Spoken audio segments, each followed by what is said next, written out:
e bech mwandu. Karot beche oidho kod atamalo 1.9, kabich beche oidho kod atamalo 10.8, sukari beche oidho kod atamalo 5.5. Wantiere kanyo kod koth oduma beche oidho kod atamalo 2.8, kamok kuon mano mar oduma beche bende oidho kod atamalo 2.1. To wang'eyo ni chiemo kaka mano beda mok oduma, wang'eyo ni sukari kaachiel kod mor tedo, magi gik ma jopiny thoro tiyo godo makare.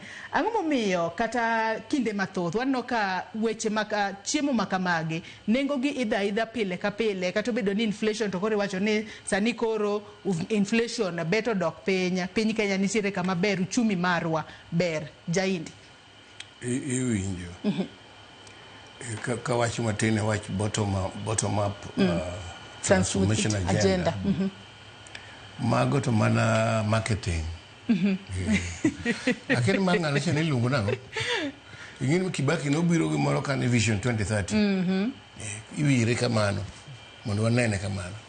Kato maro Uhuru chene lungo nango 5 what? We will.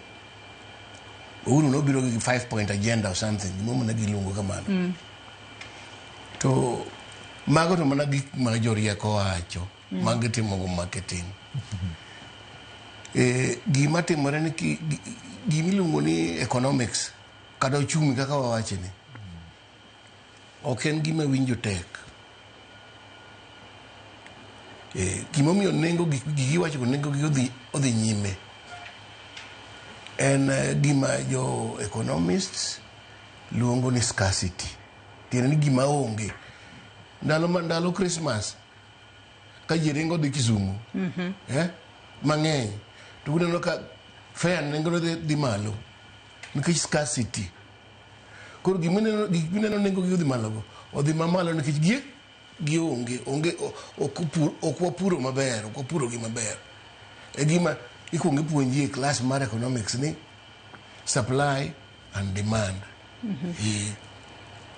Koro mano emomiyo gimomiyo sirkal ema ichako kawo ema dang' waket richo no kuome. Gima nonego gitim nwadwara massive investment. Pesa mol motimo nam gika udera wacho.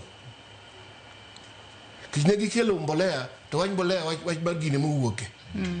Wach mar corruption emowuok. Be nitiere nyaka ndalo man wantiere kod mbolea mabandia mane jopur yuago. Wach ni wach mar bandia ne moto mang'o.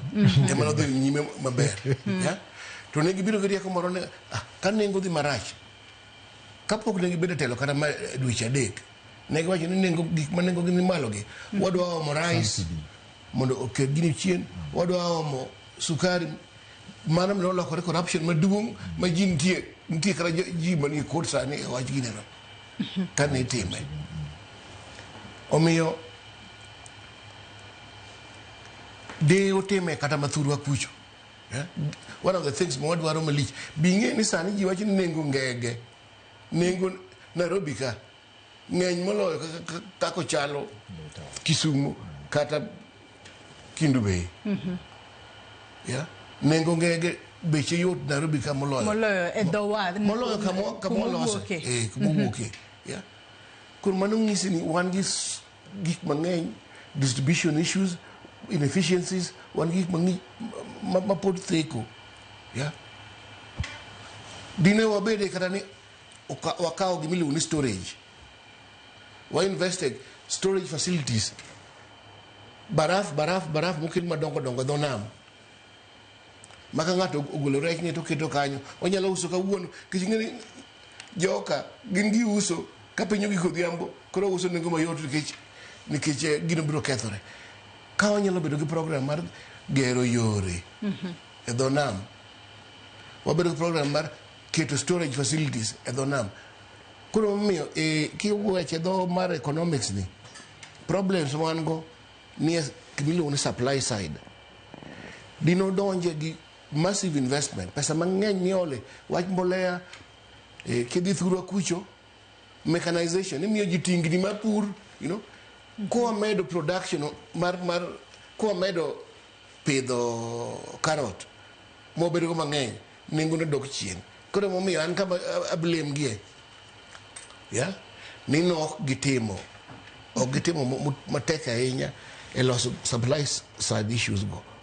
Mar ariyo gimiluongo ni social safety net wawuoyine ma Odera wachono. Ndalo mane itimo campaign jaduong' Raila Odinga nobiro gi wach moro mondo mi ji siling 6,000 dwe ka dwe. Iluongo ni cash transfer program. Sani kidhi nitiere gimoro pesa jodongo. Di penye ne jodongo no be gitime nade? Be giyude. Kaka ne giyude. Kata jodongo kende kata nyithi kiye kachiel kod mod liete gin bende pesa go gin pesa ok mango ok donne yomi an gimiluongo ni bottom up transformation agenda no ok aneno berne e higni 3 mokalo mano kaka neno